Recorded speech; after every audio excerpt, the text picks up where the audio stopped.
సింపుల్గా పాలల్లో కలుపుకోవడానికి ప్రోటీన్ పౌడర్ చేసుకుందాం రండి. ఇక్కడ నేనైతే ఎండు ఖర్జూరం ఎక్కువ తీసుకున్నా, ఎందుకంటే అవి నార్మల్గా తింటున్నారు కానీ మరీ ఎక్కువ తింటలేదు. అందుకే పాలల్లోన కలిపిద్దామని చెప్పి ఎండు ఖర్జూరం ఎక్కువ తీసుకున్నా.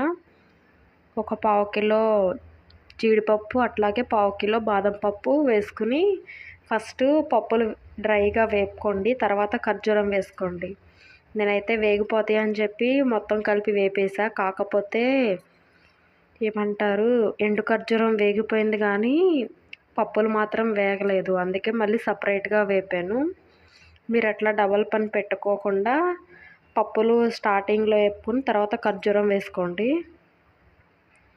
అది వేగిందో లేదో తెలియదు కానీ కింద అయితే మొత్తం అంటుకుపోతుంది. చూసారా, ఇది కూడా మళ్ళీ వేపుకున్నా. ఇప్పుడు ఇవి కూల్గా అయిపోయిన తర్వాత అవన్నీ ఒక మిక్సీ జార్లోకి తీసుకుని దాంట్లోకి కొన్ని యాలకులు, అట్లాగే కొన్ని మిరియాలు, కొంచెం శొంఠి కూడా వేసుకుని మెత్తగా పౌడర్ చేసి జల్లించుకోండి.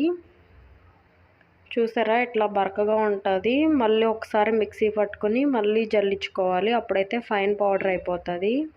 దీన్ని పాలలో కలిపి ఇచ్చేయచ్చు. టేస్ట్ అయితే భలేగా ఉంటుందండి. నిజంగా స్వీట్నెస్ భలే యాడ్ అవుతుంది. కాకపోతే షుగర్ ఇచ్చినంత స్వీట్ అయితే ఉండదు, కానీ పర్లేదు, పిల్లలకైతే సరిపోతుంది ఆ స్వీట్నెస్. ఇష్టపడి భలే తాగుతారు పిల్లలు కూడా. ఈ వీడియో కనుక మీకు నచ్చినట్లయితే లైక్ చేసి సబ్స్క్రైబ్ చేయండి.